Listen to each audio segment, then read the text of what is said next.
Hello and welcome everyone to the final panel discussion of day 3 of the Reimagining Climate Adaptation Summit, and indeed the final session for the summit itself, focused on transitions and transformation. I can see that you're all entering the virtual room, and we're so delighted to have you here for this final session. My name is Dr. Tayanah O'Donnell, and I'm the Director of Future Earth Australia at the Australian Academy of Science. For us here at the Academy, we are on Ngunnawal country and pay respects to our elders past, present and those emerging. This Adaptation Summit is the product of a wonderful partnership between us here at Future Earth and the Academy, the Institute for Culture and Society at Western Sydney University, and the Sydney Environment Institute at the University of Sydney.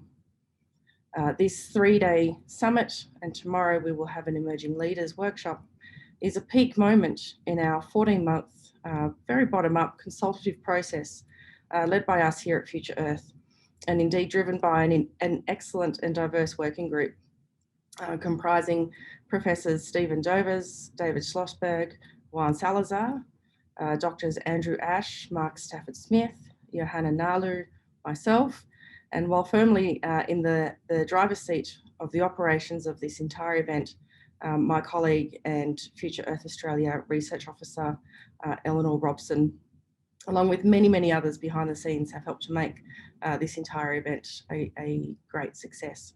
So thank you all. But we're not over yet. We've got one last final closing session for today's theme, Reimagining Our Futures. This panel will discuss the transitions and transformations needed for effective adaptation, particularly in a context where the benefits of longer term planning decisions have to be argued in an economic paradigm that's often driven by short-term outcomes and sometimes even the discounting of the future. In my own personal view, we in the West particularly have structured a society that is ultimately untenable. It operates on our complacency, and it demands that we are co-conspirators in order to benefit from the resources of the planet, which is really to say for most of us to barely survive within it rather than thrive.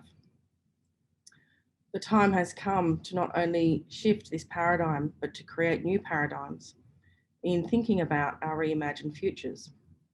As we heard from one of our panelists earlier today, Dr. Russ Wise from CSIRO, he said, we don't need to build back better, we need to do and deliver differently. And he's right. Adaptation, as with mitigation, is urgent. There is no time to lose, and we can all be leaders in the fight for an equitable and prosperous existence. Our final panel will respond to these provocations from 4 very diverse perspectives, and will no doubt leave us all with inspired thoughts and ways of action.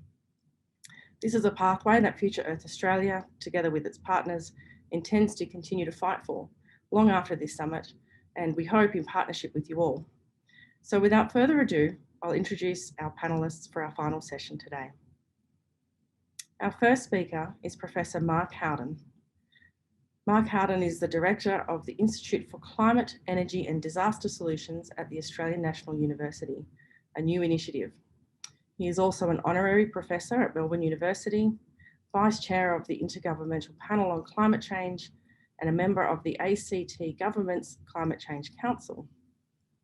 He was on the US Federal Advisory Committee for the 3rd National Climate Assessment, and he contributes to several major national and international science and policy advisory bodies.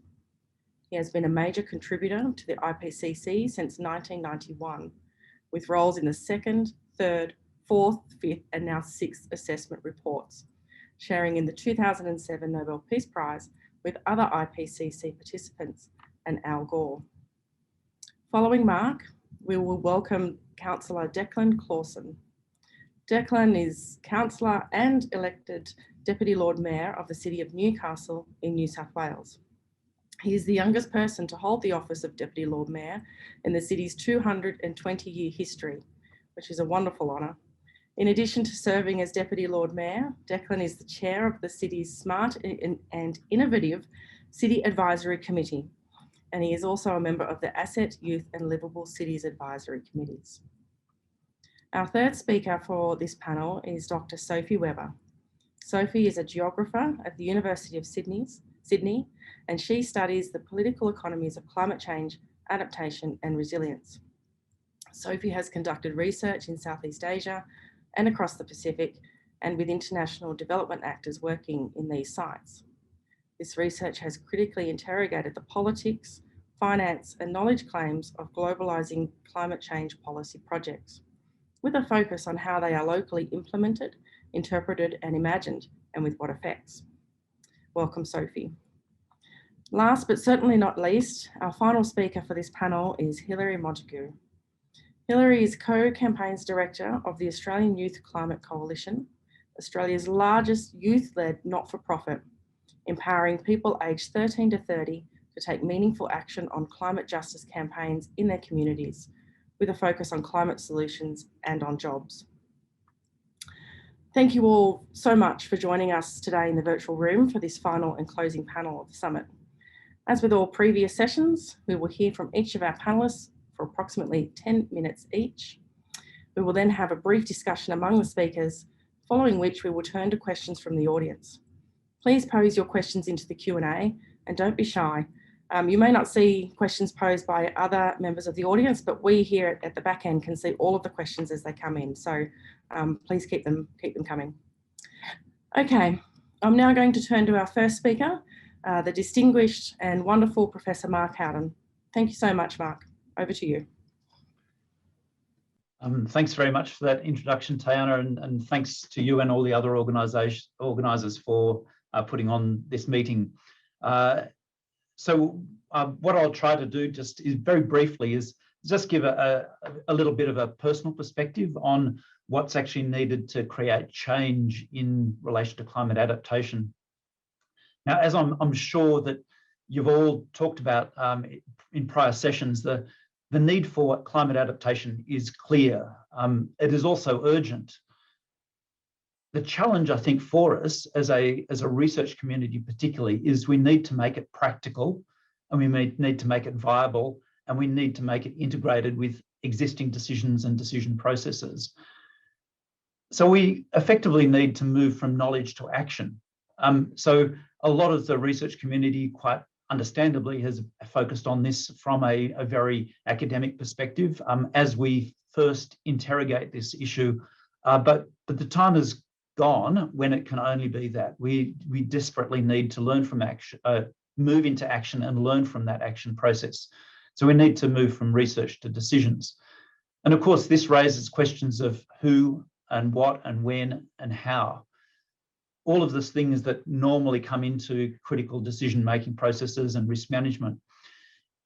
And critically, when it comes down to those decisions, it's not the researchers who make the decisions, nor who bear the risks or opportunities or benefits that arise from those.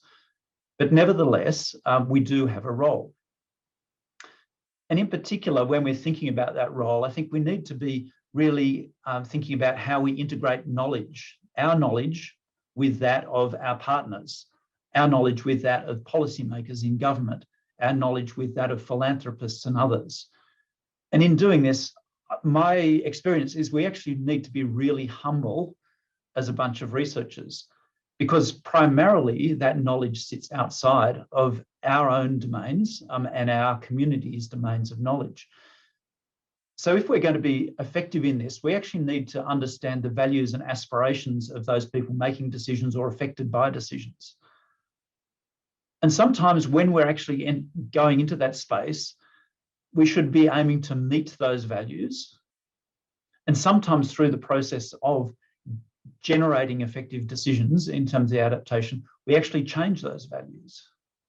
And both of those are perfectly legitimate, but I don't think we should go into the process a priori thinking we should change those values to make the decision makers' values more similar to ours.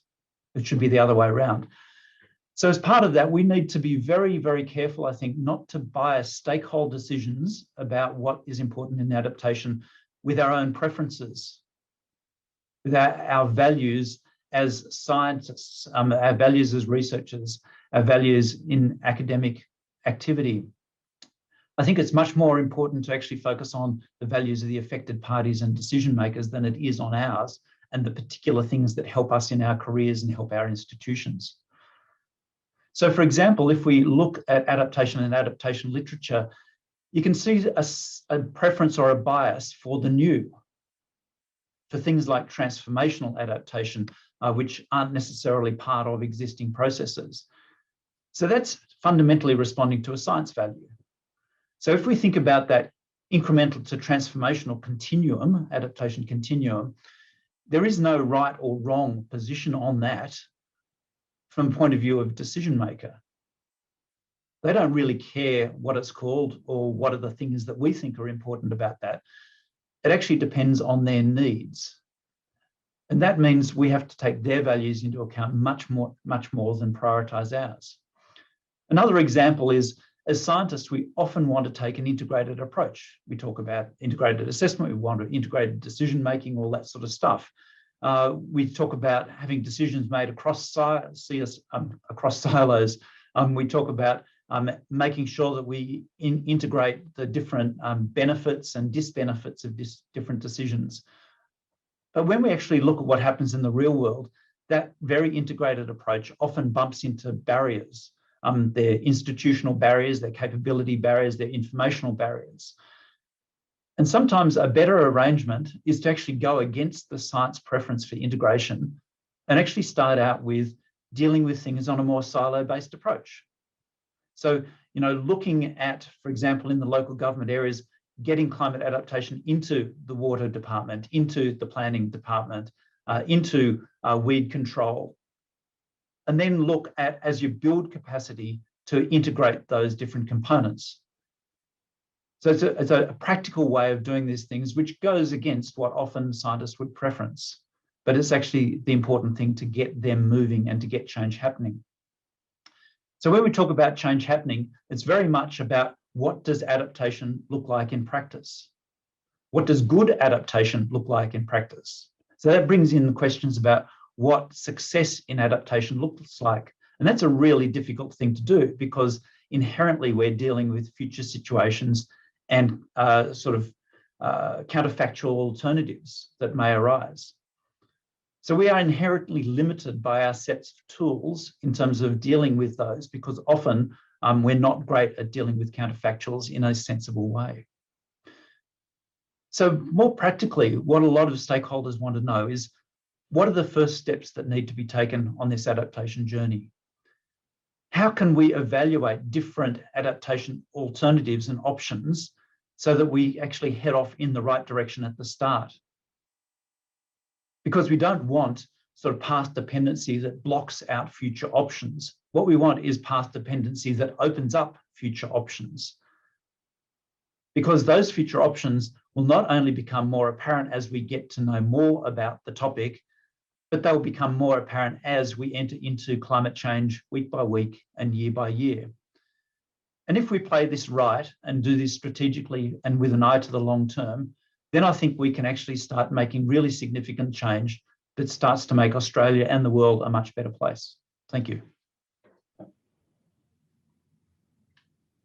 Mark, thank you so much. That was a very interesting and inspiring talk and the perfect laying of the gauntlet, as it were, for not only this session, but for all of us as we go forward in our adaptation work. We're now going to turn to our second speaker, Councillor Declan Clausen, Deputy Lord Mayor of the City of Newcastle. Thank you so much, Declan. Over to you. Thank you so much, and thanks so much for the opportunity to speak. It's a little intimidating to speak immediately after a Nobel Prize winning IPCC scientist, but Mark has done a really good job at setting the broader scene and perhaps then my experience is what I'm going to share as a practitioner in a sense in local government might help give some flesh to the comments that he was making, particularly, and I have to say I endorse the comment around the siloing back into council and bureaucracy of the need to take action on climate change and adaptation actions in particular. I know it might be counterproductive to move towards systems thinking and that much higher level of action that is especially taken in the climate change conversations, moving to that supranational kind of level. But actually, the on-the-ground experience of local government is so critically important in terms of achieving some of the desired outcomes in this space. I've got a handful of slides to share, slightly more than what I was meant to have, so please bear with me. But I just wanted to set the scene and give a little bit of a picture from my perspective of the city of Newcastle and our role, particularly in terms of climate action and then moving to adaptation. So I only speak very briefly about mitigation, but it is an important part of the equation, and worth mentioning that, that there is a substantial amount of action taken. I'm not expecting you to be able to read all of this slide, but essentially just wanted to outline that the City of Newcastle has been taking quite a lot of action in terms of reducing our immediate impacts on the climate, but also then looking at what the role of local government is in terms of reducing the impacts of our region. And so this slide just summarises some of those more recent highlights. Of particular note, and two very quick things I just want to highlight because I'm quite proud of them, is that the City of Newcastle has delivered our own 5 megawatts solar farm located on a closed landfill cell, so land that was otherwise unable to be used for other purposes, 15,000 solar panels, and quite an impressive demonstration to our community of the transition that is underway. One of the slight novelties, though, of having a large scale solar farm is how we deal with the issue as a local government of mowing and maintaining the land around the solar farm. So in addition to being a large metropolitan suburban council, we also now have a small flock of sheep that are doing that job for us. So something just slightly lighter to share as part of the conversation this morning. The other thing I just wanted to make reference to is the fact that the City of Newcastle is really proud to power 100% of our operations by renewable energy via a PPA agreement with the Sapphire wind farm in the New England. There's additional local connection to the wind farm with the company having an office located in Newcastle, but also having imported the turbines through the Port of Newcastle. So it's quite a good news story to share. City of Newcastle was the first local council in Australia to be powered by 100% renewables. And I'll come to it towards the end of my remarks, but particularly worth acknowledging, given the fact that Newcastle is also home to the world's largest coal exporting port. We've got a by-election at the moment in the seat of Upper Hunter, and there's a scramble for conversations about coal in particular, but hopefully a demonstration of the transition that is underway, including in a traditional industrial area like Newcastle. Adaptation, though, is critically important to the role of local government, and unfortunately, so many of the responsibilities with respect to adaptation do end up falling to local councils, and that's certainly been my experience in the City of Newcastle. The photo on the screen at the moment is of Stockton, one of the coastal suburbs of Newcastle, which has been impacted quite severely by erosion. Now, it's not fair to say that erosion has been entirely caused by climate change. There are a number of other factors, but it is worth acknowledging that it has had a pretty significant and devastating impact for some locals in that coastal community, and really highlights some of the risks that occur if we don't take satisfactory adaptation actions and respond to the climate change that is already locked in and occurring.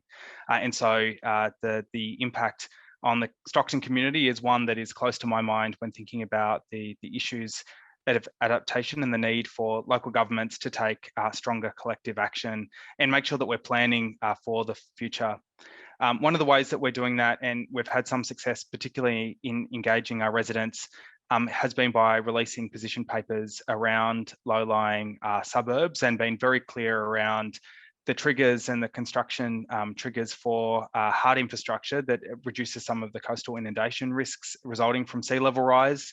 So this particular graph on the screen at the moment makes reference back to various sea level rise thresholds that exist for our lower lying suburbs around the Throsby Creek Basin, which is the predominant area of the population of Newcastle. going back to Mark's comments, and particularly one of the issues that I see certainly from a local government perspective is that lots of these responsibilities are devolved to local government, but they come with really substantial economic costs as well, and why we need probably a new form of economic thinking in terms of how these decisions are made and the framework for that consideration. Each of these threshold steps is accompanied with quite a substantial amount of expenditure. Midway at the 0.3 metre sea level rise, for example, is accompanied by expenditure just for this community in the order of $50 million in terms of infrastructure that will help reduce some of the impacts of sea level rise. If sea level rise of a much higher level occurs, we're talking about impacts for this community in the orders of hundreds of millions of dollars, which, just to put into context, would occupy the vast majority of our entire works budget. So for a council, it is a really significant cost, and that has to be part of the framing in the conversation with the community about alternatives, and something that we're pursuing as a council. I also wanted to make mention, and I was pleased that that Mark also mentioned some of the need to integrate with different business units within councils, and particularly looking at our parks and our open places, our blue-green grids, how we have a conversation with community as well around the effects of urban heat island. I found that residents are extremely open to conversations about how we have a greener city, the opportunities to be proactively planting greater numbers of street trees and public trees in our parks, to be renaturalising our waterways, is something that the community are able to grapple with, and I think is an important part of the broader conversation about climate change and climate action in general, but obviously, of course, for adaptation.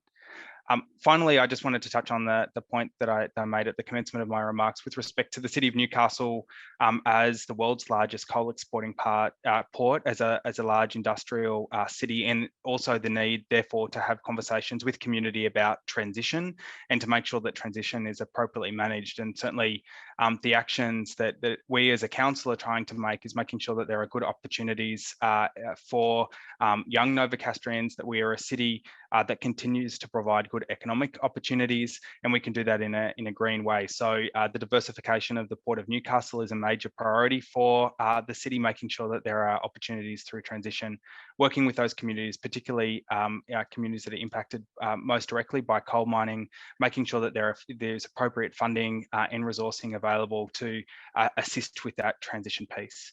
I know that was quite quick. I might leave it there, but very happy to have a broader conversation as part of the Q&A. I really appreciate the opportunity to contribute to the discussion. Declan, thanks so much. That was wonderful and really inspiring to see that action on the ground, as well as some of the challenges facing local governments, and particularly for Australia coastal LGAs. So thank you, and I'm sure we'll have a rigorous Q&A. Next up, we have Dr. Sophie Webber, a geographer with the University of Sydney, and indeed a wonderful collaborator. Thanks so much, Sophie. Hi there, everyone. I'm just sharing my screen, and I hope this works. So the argument that I want to make to you today is part of a collaborative project, as Tayanah mentioned. I've been working with Dr. Svenja Keel from Monash University, Dr. Alyssa Waters from Melbourne University, Dr. Natalie Osborne from Griffith, Professor Lauren Rickards from RMIT, and our inimitable host, Tayanah O'Donnell from Future Earth. And in this brief presentation, I want to say to you three things. First, I would like to suggest to you that adaptation research and practice is currently at an impasse. Secondly, I'm going to describe why this is so by drawing on what we've created as a kind of typology of existing adaptation research and practice.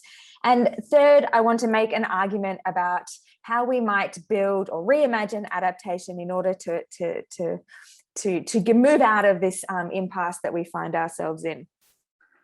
And this is three principles of adaptation that we're calling adaptation that is imaginative, plural, and caring. So this adaptation impasse, we suggest, is characterized first by being in social and environmental tragedy.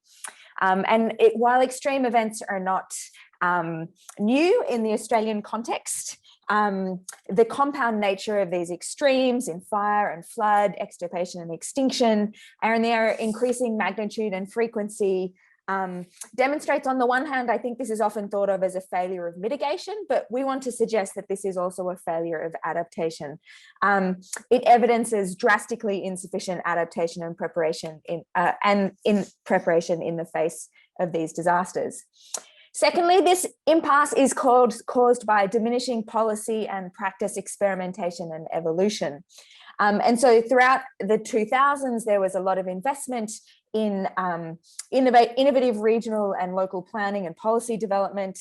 And Australia really led the world in terms of tools, knowledge, relationships, and practices for adaptation. And this is this graph by one of the colleagues who presented earlier today, Jean Polutikov and her colleagues, and it shows different phases of adaptation practice, but we're not really seeing a growth in terms of implementation and monitoring, and in fact we're still finding a growth in the kind of planning stages of adaptation. And then finally, I want to suggest this impasse is led by or caused by an innovation and research inertia. While we had a lot of big ideas in adaptation come out in the early 2000s, we argue that research is now characterized by a kind of piecemeal case study approach, and the adaptation knowledge base remains fragmented.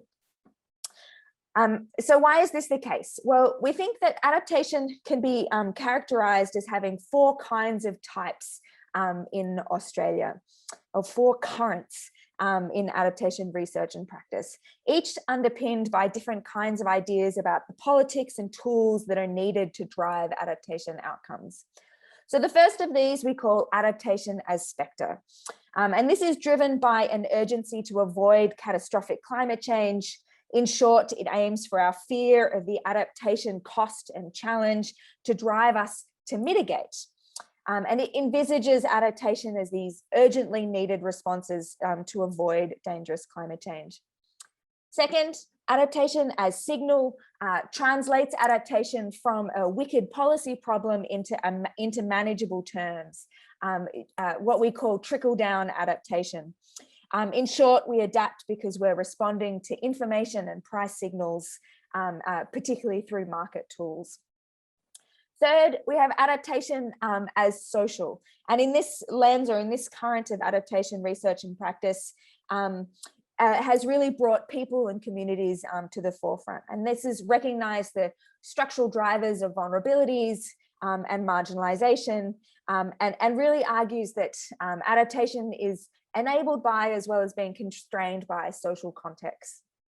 Finally, this kind of emerging adaptation agenda around resilience, we call adaptation as system. And this kind of adaptation demands that we endure changes, that we live with change and disruption.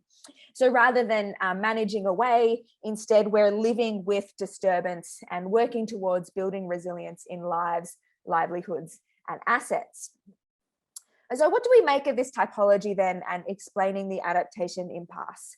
I think firstly, it shows us that the impasse is not caused by a lack of action or experience or research. We've got an abundance of this happening, but perhaps it could be explained by the fact of these different kinds of adaptation phases.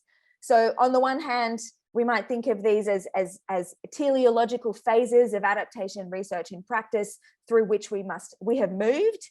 And then the answer to the impasse would be one where we need to break through and find the latest version of successful adaptation research and practice.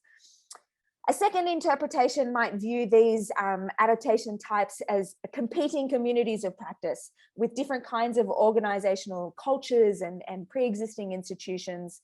And so the impasse is caused by kind of conflicts between these different kinds of adaptation research and practice. And so the solution then would be about coordination, deliberation, and interdisciplinarity between these different phases. But instead, we think both of these explanations are incorrect. And our analysis is, in fact, that the problem here is not one of difference across these different adaptation types, but one of similarities. And the similarity is about a kind of entrenched political economy, which is invested in producing a particular configuration of states, markets, societies, and environments, and that this configuration is completely at odds with the necessary demands and aspirations of adaptation. And this political economy is one that, drawing on other research, we think of in terms of climate capitalism. And so this climate capitalism perpetuates an assumption that, on the one hand, the risks of climate change are an inevitable externality of the benefits of progress, and that, on the other hand, climate change offers new opportunities for growth, development, and wealth creation. So if the adaptation impasse is caused by this political, economic, climate capitalism conjuncture that we find ourselves in, that it kind of assumes, these adaptation types assume that if we adapt well enough, our future society, our current society, will not look too differently to what it does now. But we think that adaptation should have a bigger vision than this. We think it needs to be a little bit more ambitious. And instead, adaptation demands dramatic reconfigurations of these relations, these social relations, economic, political, and environmental relations. And there have been similar arguments for this across the summit. And so we think then that our adaptation should be less about maintaining status quo social relations and political economic configurations, and instead work to what we're thinking of as creative, plural, caring, and abundant adaptations. So we offer 3 vectors then for reimagining adaptation and research. First, an imaginative adaptation. We think that climate scientists have been really good at projecting everything we have to lose from climate change, but adaptation research and practitioners have not been so good at projecting all that we can win from adaptation. Adaptation can bring us a collective good life. Adaptation research and practice can help us construct visions of positive futures, though this is not something that we have currently focused on. We can reconfigure tools like scenario planning for creative collaborations and to build creative visions and plans to materialize them, and work across multiple forms of creative expression to expand the range of futures that we can imagine, can pursue, and that we can fight for. Second, a lot of adaptation has reinforced rather than repaired vulnerabilities and marginalizations. And so to avoid these outcomes and avoid reinscribing unjust systems that are causing climate change, adaptation must be guided by the coalitions of the vulnerable and marginalized.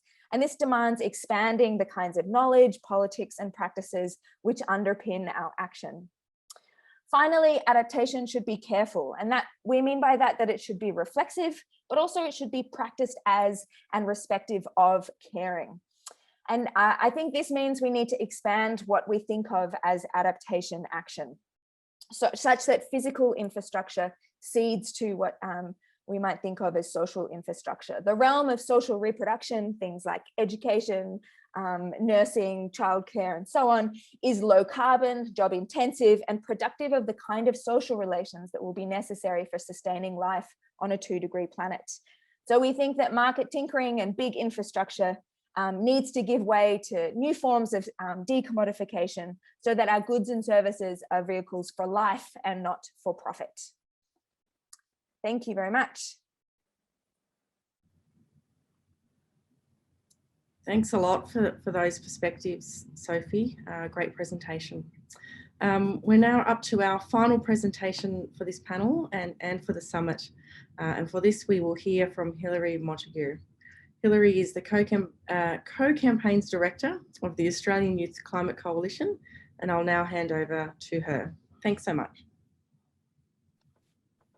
Thank you. And I just wanted to start by acknowledging that today I'm on the lands of the Wurundjeri people of the Kulin Nation, and just wanted to take a moment to acknowledge elders past, present, and emerging, and also just acknowledge the First Nations leadership and resistance in fighting for climate change and for land justice.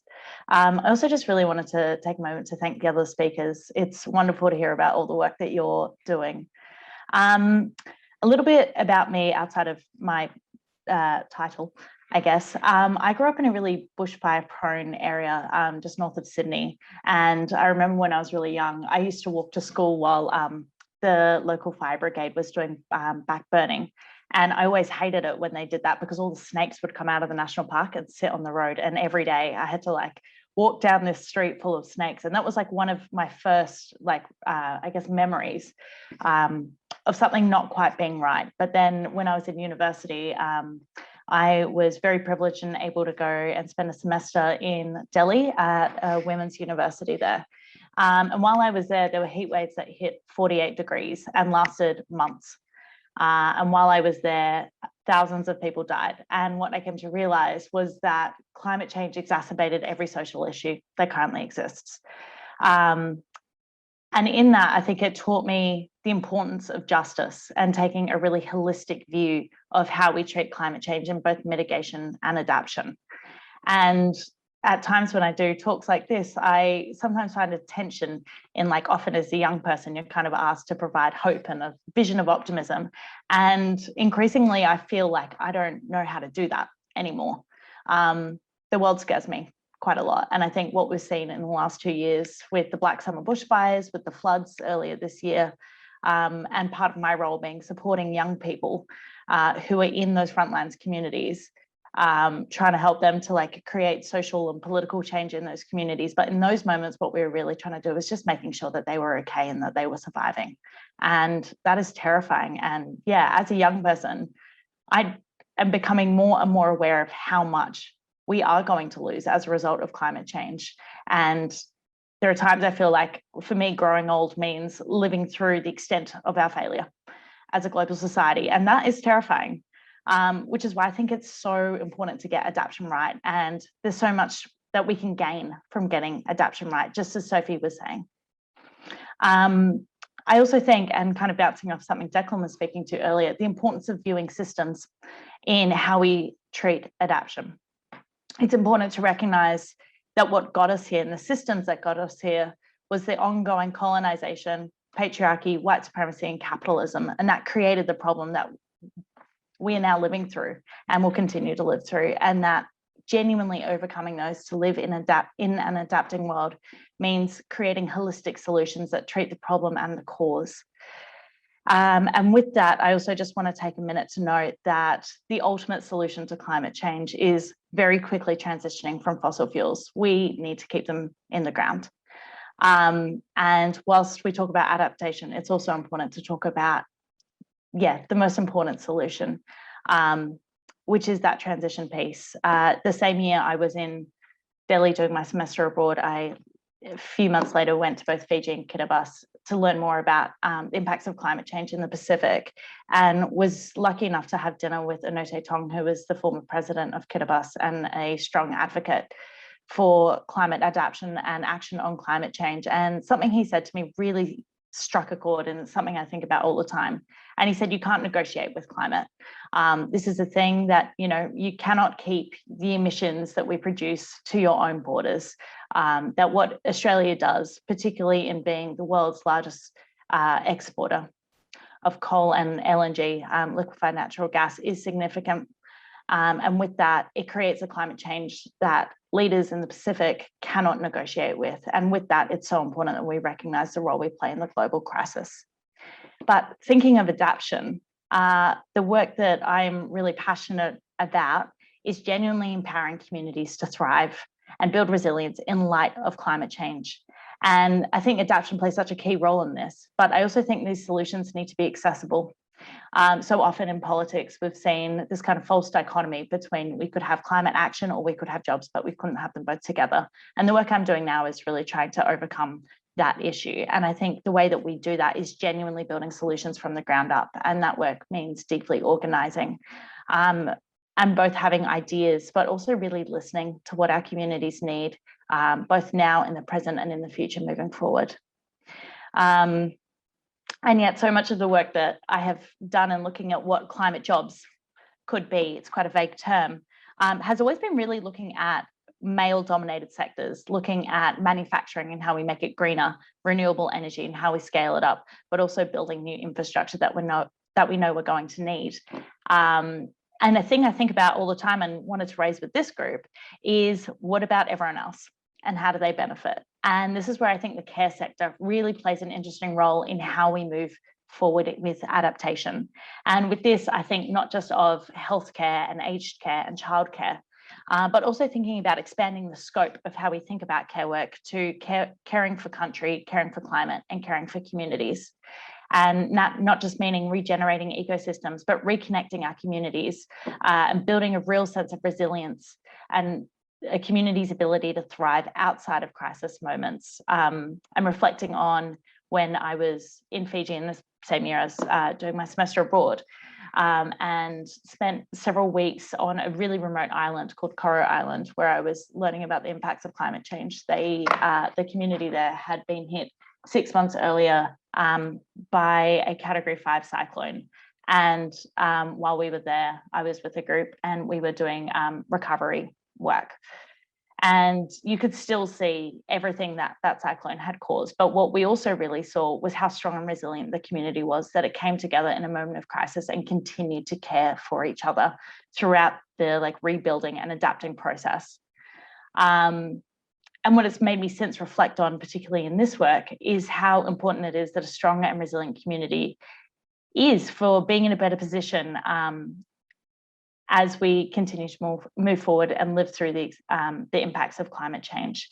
And that existing community care really does lay the foundations for stronger resilience and stronger adaptation in light of crises that we're yet to experience. And that so much of that care work is so often invisible, unpaid, unrecognised labour that has so often been done by women, and yet will be so valuable moving forward in the years to come. And how I really would like us to start thinking is not just what are the jobs that exist today that we need to scale up, but what are the jobs that we need in our future for our communities to thrive in light of the climate change that we will experience. And I think so much of that actually will come through feminised labour that has largely been not as acknowledged politically in these spaces. It's also worth noting the need to really acknowledge First Nations justice and land rights, and acknowledge 60,000 years of land management and expertise in caring for country, and that First Nations leadership is so essential in adaptation and moving forward. And with that, I just wanted to explain a little bit more about my work, and then I promise I'll wrap really quickly. Yeah, okay, great. So working with AYCC, I represent and work with young people under the age of 30 every single day. And what I get so much hope from is how engaged and ambitious young people are about genuinely doing this work, and how much hope we still have for our future. It's not just seeing young people in Western Sydney and North Queensland, where we have dedicated on-the-ground organisers who are working in very diverse communities and building relationships, building up those connections and developing the solutions on the ground and building them up. But also reconnecting and empowering our communities in light of the climate crisis, and really taking a leadership stance. I think as young people, we have so much to gain from getting adaptation right, but we also have everything to lose if we don't. And with that, I'd like to thank everyone today for coming along, but also for all the work that you do. And I really look forward to learning more about it. Hilary, that was amazing. Thank you so much for your very impassioned and critical points being made in your presentation. That was wonderful. And indeed, thank you to all of our panelists for all of your presentations. We are now going to have a group discussion. We have about 10 to 15 minutes across the panel, and then another 15 to 20 minutes for audience questions. For those of you all in the virtual room, and I can see we're hovering around 70 people in the room, please continue to put your questions into the Q&A box. You can find that at the bottom of the screen. We really do appreciate your inputs, and we will come to those questions in a moment. But first, panelists, can I please ask you all to turn on your videos and your mics? Thanks a lot. And I'm going to start us off with a question or two.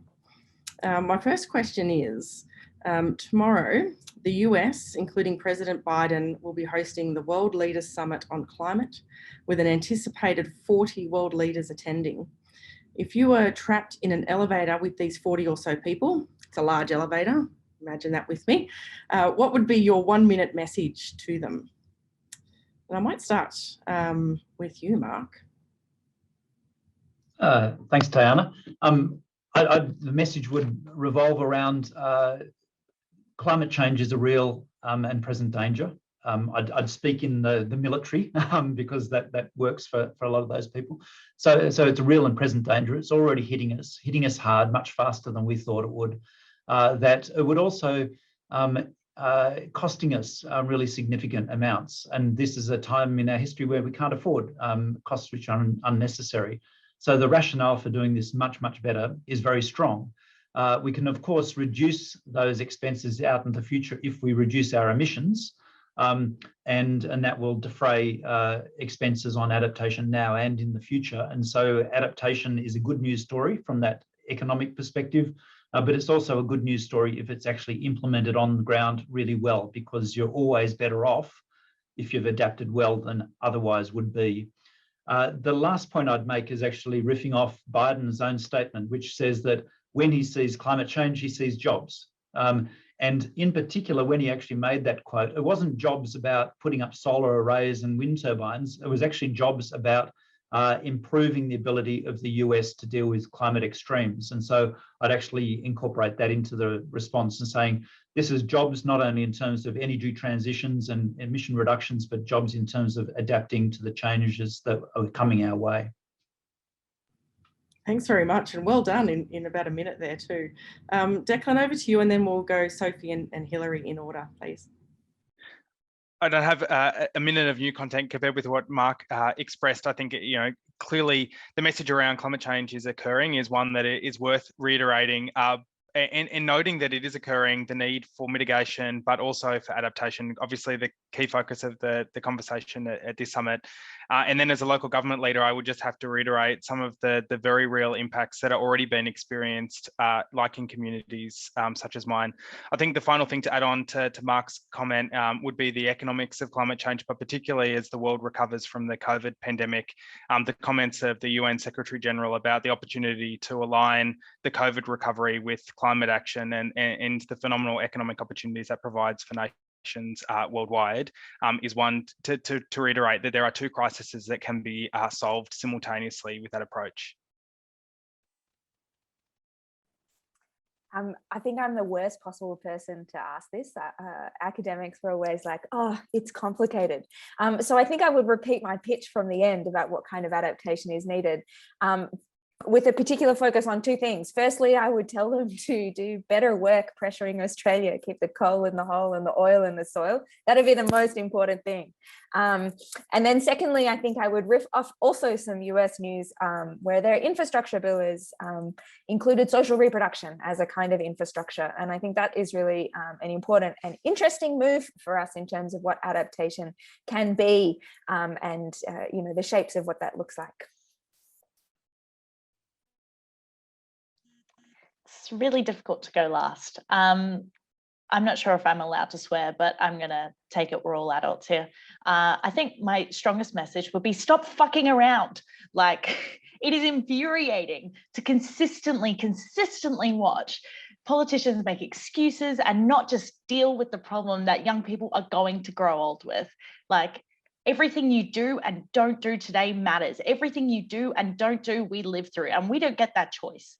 So you have a responsibility as a leader to do the right thing. And yes, because it's economically smart, but also because we need to survive as a species. And as humans on this planet, like, the people who have done the very least are experiencing it first and worst. And it is infuriating that we keep seeing these excuses rather than just getting on with action. So what I would say to that group is, if you're not willing to do the work, get out of the way so someone who is willing to do the work can step into your place.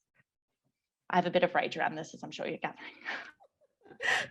Thank you. And I think many would agree that it's well placed. And indeed, we heard a wonderful presentation from Professor Leslie Head earlier in the day around being comfortable with the grief and the anxiety and the depression and the anger and the frustration and recognising that we are emotive beings and not robots, and that we are suffering through loss as we experience climate impacts.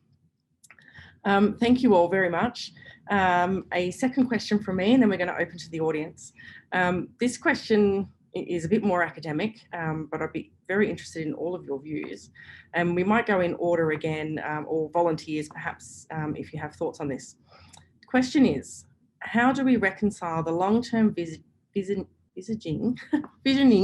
excuse me, it's been a long day, and the shorter-term levers, whether they are in government policy, industry, and or across communities to achieve transformative change that is needed? So it's really that temporal issue. How do we think about the long term and do things in the here and now when the politics and the drivers and indeed barriers are quite different?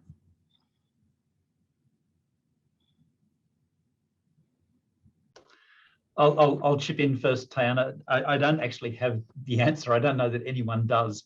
But one way of reconciling the short term and the long term is actually by having some sort of agreed vision. When you actually do have an agreed vision, the short term, instead of being random or muddled, actually starts to becoming directed. And that directed is towards the long term. If you don't have a vision for Australia, for example, any choice is as good as any other choice. It's driven by the needs of the moment rather than by the long term and strategic. So for me, the first thing is have some sort of process which actually generates a vision of the Australia that we want to have as a collective populace. At the moment, we're not getting that. We're not getting that from our politicians. It's not really the business of industry to actually do that. And in many ways, our community and NGO, civil society elements in Australia have actually been emasculated over the last decade or so. And they're not in a position where they actually have that moral authority either, or the resources to do that. So at the moment, we're left with a very fragmented capacity to actually generate that vision. And I think we need one. Thank you for that very thoughtful answer. Any other panelists wish to contribute to that, or we can... Sophie? Just quickly, I know, Mark, maybe we're coming more together, even though our presentations are at extreme, we're coming more together in the questions. But I think I totally agree. I think that some of the, while I don't always agree about the kind of politics of a Green New Deal, I think it has been very, very effective in terms of stating what that vision is and laying out a really clear plan about how you get there and what those wins are that you achieve when you get that Green New Deal laid out. So I think that's just a really good example. And we have here at Sydney, we have some folks who've been working on this program called The Real Deal, which is a kind of Australian version of the Green New Deal, if anyone's interested in looking that up. Yeah, I would add to that, that I completely agree that we need a vision. I also think that that vision needs to be built by a really diverse coalition. It's young people being in the room who are very ambitious, as I'm sure you're gathering, and like will hold a group to an ambitious kind of account, I guess. But it's also making sure that we have women, people from communities on the front lines, scientists, academics, but also unionists, I think need to be in those rooms. If we're talking about creating jobs and moving that forward, it's important that they're secure, stable jobs and not labour hire contracted out where people don't have any kind of working rights. It's also essential that First Nations people are in that room and are given a seat at the leadership table and able to really ensure that their leadership is heard and elevated throughout that process. Thanks very much. I'm going to now, Declan. I'm just going to quickly jump on at the end of Hillary's comment and only agree with her absolutely about the diversity of views that need to be heard and the importance of storytelling in allowing us to move forward. And just particularly want to give an example of that and make reference to the Hunter Jobs Alliance, a group of 17 trade unions, environmental groups and others that have come together to form a coalition to demonstrate the opportunities that exist in transitioning the hunter economy away from simply being reliant on coal to other forms of industry, demonstrating that actually you can have a green economy that also involves heavy industry and how that involves workers. And it's led to some uncomfortable conversations, but is absolutely critical in terms of the public debate and narrative around these topics and our social license and to be taking action. So I do really want to commend the work of, just as one example of where that, even in its foundationary period, is doing a great job. The Hunter Jobs Alliance is worth having a look at. Yeah, thank you so much. And it's so inspiring to see and hear about all of these different initiatives that are really occurring at the grassroots level and in very bottom-up organic ways as communities become empowered and drive action. Okay, I'm going to now go through the Q&A. Excuse me. There's a question here from Louise that touches on what we were just talking about. So I'll go to that first, and then we can roll through the other questions. And I should note also there's a very lively chat happening on the side here. Hilary, you're being nominated to become the Prime Minister, among other things, and a few useful links there. So I encourage everyone in the virtual room to have a look there. To Louise's question, Louise says, the summit's discussions have repeatedly touched on the need for approaches that set clear and agreed plans at the outset of transformational action, and that can create frameworks such as incentives for investment. The question is, how do we balance or combine that need for clarity at the outset with the shifting terrain of climate change, which might mean that our plans and incentives change over time? Is there a lag between planning and implementation? And does that work against effective and flexible action? Declan, I might go to you first, and then we can go to the other panelists. It's a good question, although my broader view is that we know enough about climate change in order to be taking action in the present. There is enough certainty that we shouldn't be delaying, waiting for new technology. I know the Prime Minister talks a fair bit about a technology-driven solution towards getting Australia to net zero, as though we need to wait for the next round of innovation to occur in order for us to be able to capitalise on the opportunities of climate change. As I said, my general view is that there are enough existing technologies and knowledge that would allow us to take the action and the investment that's needed now. And I'm not suggesting that the questioner's question was particularly on that angle, and it's probably more nuanced, but just as a blanket statement. Some of the adaptive planning work that the city has been doing in the adaptation space I showed in my slides, the triggered levels of investment based on varying sea level rise scenarios, for example, and the amount of work that's been undertaken so that when certain threshold triggers are met, certain investment actions would be undertaken, perhaps one way of then planning for multiple different scenarios. Now, clearly that's one small example, and there are numerous others where the similar level of planning would need to be undertaken, but I don't think that's beyond the realms of what bureaucracy, frankly, is really good at doing, and we probably know enough in order to be commencing that work now. Thanks a lot. Would any other panelists like to contribute to this question, or we can move on to another? Hilary and then Mark. Yeah, there's been so much terrific work detailing like huge programs that we can start rolling out right now. Beyond Zero Emissions has put out a terrific report, and I think it's called the Million Jobs Plan, but that details 5 years worth of work that we could get going now that literally creates, like, if we're looking in job years, millions of jobs throughout the country, but particularly looking at the regions, and completely in agreement with what Declan said. We know enough, and we've been, I think, really waiting to see climate adaptation taken seriously by governments, and I think it's really time to get to work.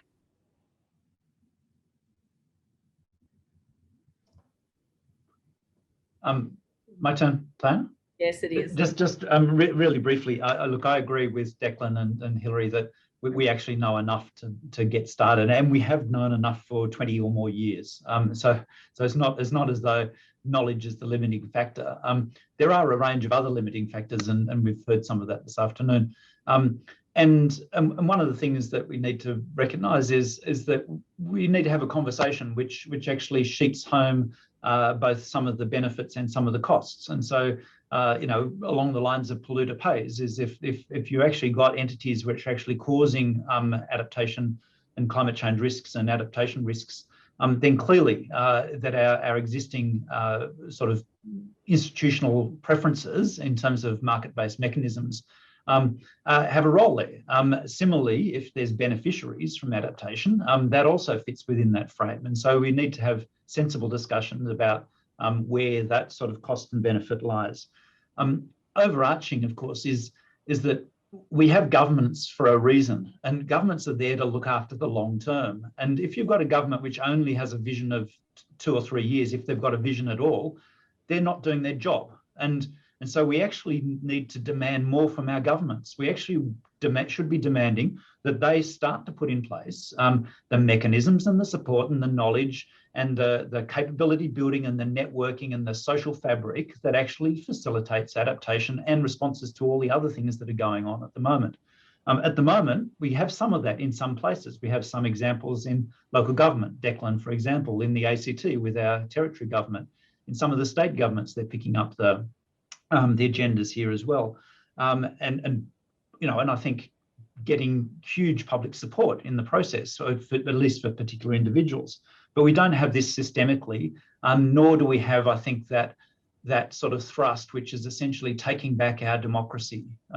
So if you actually look at surveys of people's desire for action on climate change, the last Lowy survey and the previous one showed 90% of Australians want action on climate change.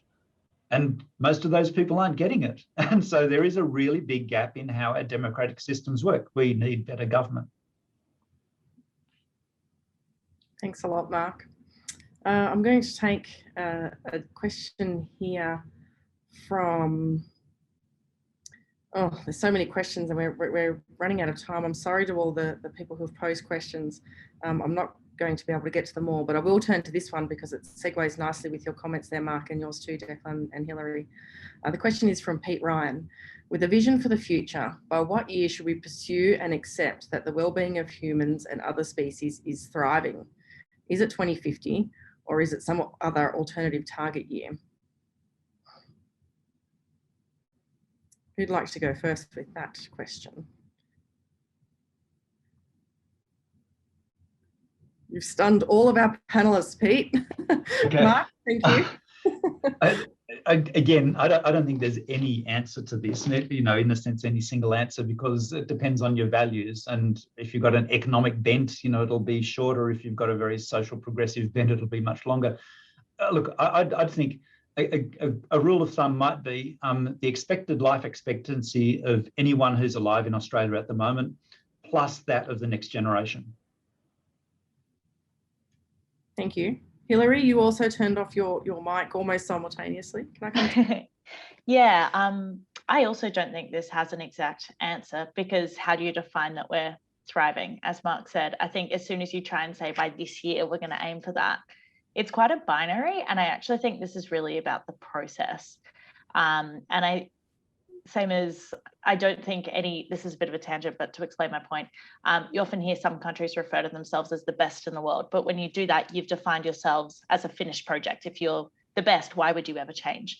And I think if we define humans in Australia as we're thriving, well, then that's it. We're done. Why would we ever do anything to improve?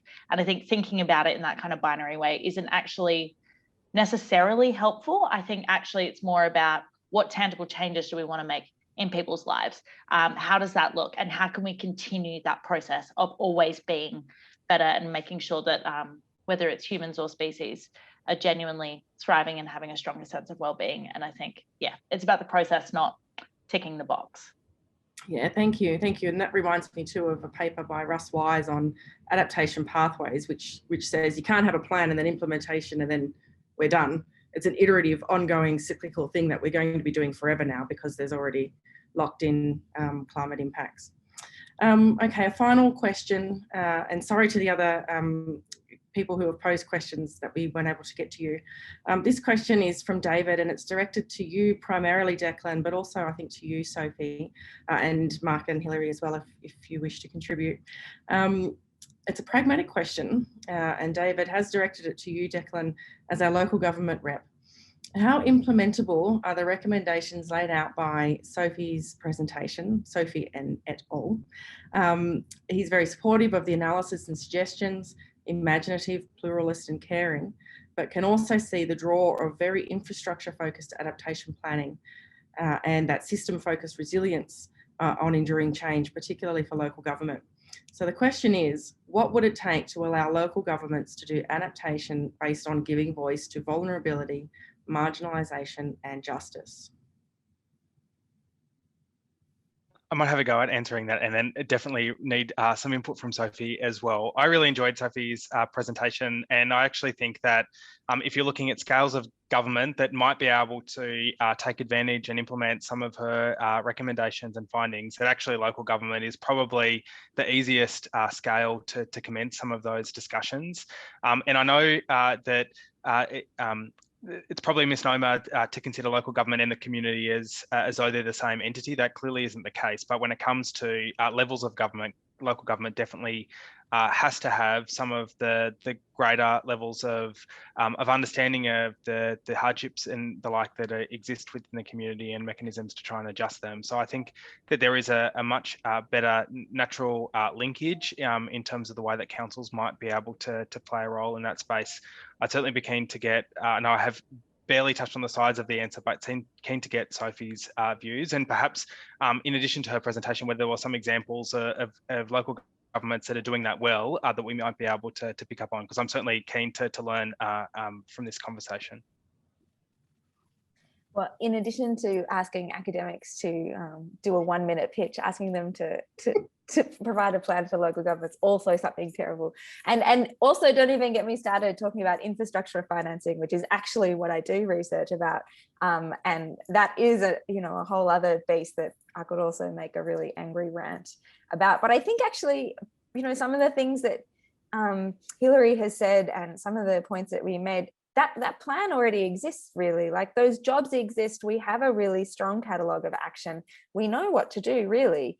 And I was thinking about this point about multiple timescales and infrastructure investment and how you manage that in terms of the floods we've recently had in Sydney. Like, there obviously does need to be some infrastructure, but actually also that's a planning problem, which is, it doesn't really require flood levies and whatever. So I think most of the infrastructure problems are actually ones that we've created from other kinds of soft problems too. And so those big kind of focusing on investment vehicles and infrastructure can kind of distract us from actually the problems that we have very real solutions to already.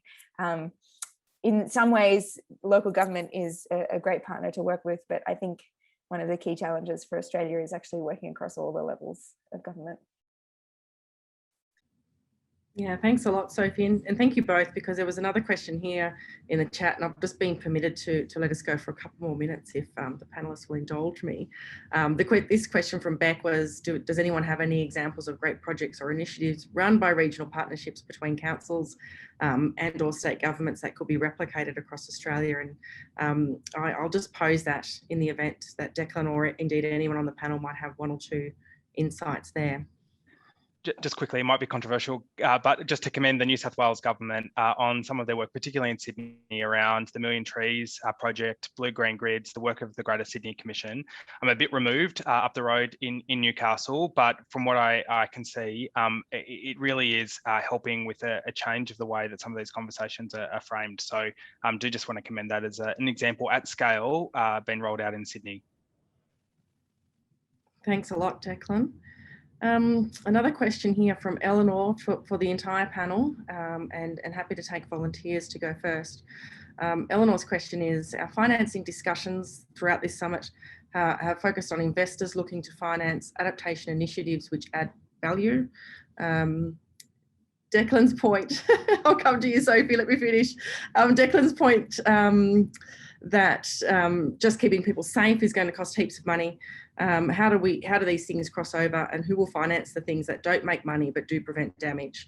Sophie, you were bursting out of your skin there, so I'm going to go to you first. Yes, so it's not clear from my presentation, right? I actually do research about infrastructure finance, not about this is, working with a collaboration with other people. So the idea that states need to play the only role of channeling private capital into public goods is wrong. There is nothing I can say to everybody enough that this discourse we've been sold since the financial crisis, the role of governments is to channel rent-seeking, profit-seeking private capital, this lazy investment that's just floating around out there, into public goods, is fundamentally misguided and simply a lack of imagination. It is cheaper and easier for states to raise capital themselves and invest it in the infrastructure that we need. It's just a lack of basic common sense. We're simply trapped by austerity politics. Thank you. Thank you. Hilary. Yes, I want to strongly agree with that in the strongest terms I can without swearing again. I also think it's deeply the role of government to take a leadership position in this. We pay politicians a lot of money to do their job. This is their job. we should expect that of them. And I think what we've really seen throughout COVID is that the government can move quickly in a crisis. Layers of government can work together in a crisis. They can choose to do this, and we should hold them to that standard. And more than that, I think there's this huge underlying threat to so much of what we've been seeing recently, which is the privatization of the public good. And that deeply concerns me as we're talking about acting on climate change, because it should be the government's role to provide the vision that we've been talking about, to provide the long-term jobs plan and the support for local governments like the one Declan is currently working in for that adaptation work. And the more that we, I guess, collectively accept that that work can be outsourced, can be privatized, the smaller the role of the government is. And we deeply need a bigger government to be playing that leadership role, and we should hold them to that standard. Thank you both so much. That's an excellent endpoint for this panel. And I personally wholeheartedly endorse and agree with all of the comments, but particularly the last two points being made by Sophie and Hilary there. We could talk about this, for the rest of the afternoon and indeed probably for a few days at least, but we're out of time. So a major thank you very much from all of us here at Future Earth Australia, the University of Sydney and Western Sydney University, to all four panellists for sharing your time and expertise with us today in the virtual room. As I mentioned, we've had about 70 people in the audience throughout, which has been wonderful. And thank you all to those of you in the audience in the virtual room for joining us for the final session, day 3 of the Reimagining Climate Adaptation Summit. I'm now going to hand over to Professor Juan Salazar to close the summit. Thanks a lot, Juan. Thank you, Tayanah, and to everyone. And I'm really sorry to have to cut that conversation. That was so good. I don't think I have anything better to add to that conversation. I was just enjoying it. It's been a privilege, an honor, a pleasure to host this 3-day event. 50 people from a range of sectors, expertise, experiences came together in a way that perhaps we haven't seen in a while in Australia. Having Indigenous leaders, artists, poets, farmers, local government politicians, youth leaders, a Nobel Prize winner, people from government, private sector together discussing. I think it was a unique 3 days, and it's the type of platform that is needed not to lose hope, to continue the vibrancy of this movement against the inertia of the federal government in this country. Some of the things that I'm not a climate adaptation specialist, I'm a generalist, so I don't have a commentary as an expert. But one of the things that were important from these 3 days is a kind of interesting consensus that we need systemic change, that despite the amazing work happening at the local level by a range of people, the solutions are not in individual behavioral change. Obviously, that's important. If you do the right thing, if you cut your consumption, your footprint, and your neighbor does the same, and your neighbor does the same, obviously there's going to be a change.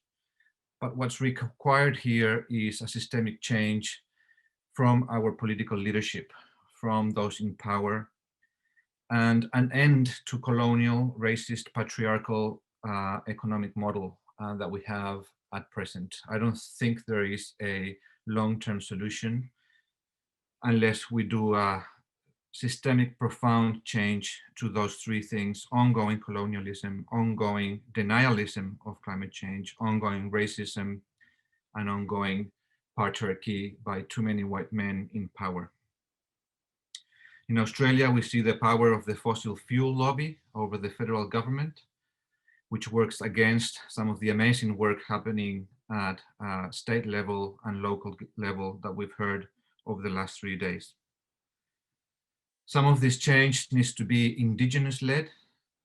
As the day 1, we showcase a range of amazing Indigenous leaders, women and men, that are linking to not only ancient knowledges, but also present and future ways of reimagining what we have to do. there were so many important ways of, we haven't discussed, for instance, biodiversity loss and extinction. And when we think of biodiversity loss, we're not only thinking of the species that are becoming extinct, but the relationships that we humans have with those beings. So it's that connection at all levels of climate adaptation. Climate adaptation is not just adaptation for humans, it's adaptation for the whole planet. We need a biocentric perspective on climate adaptation. Certainly, there are marginalized groups that need more attention, marginalized groups and vulnerable groups that should lead the change without disdain, without charity, as Bruce Pascoe put it in day one, but with a biocentric conception at the heart. The planet is not only for us people, is for a range of sentient beings.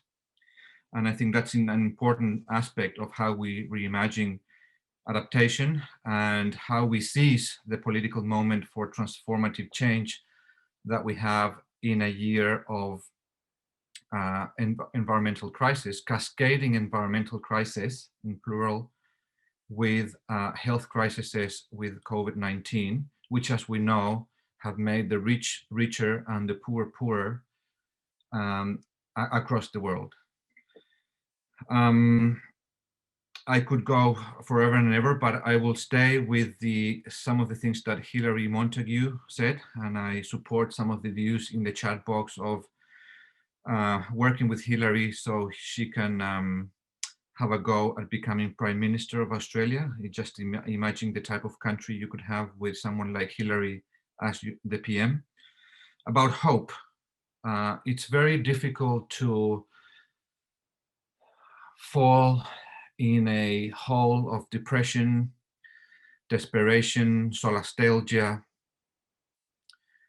But I think we cannot lose hope that we can collectively change things, or at least maintain the hope that we cannot give up the fight. Bruce Pascoe said in the first day, stay focused, stay patient, be persistent.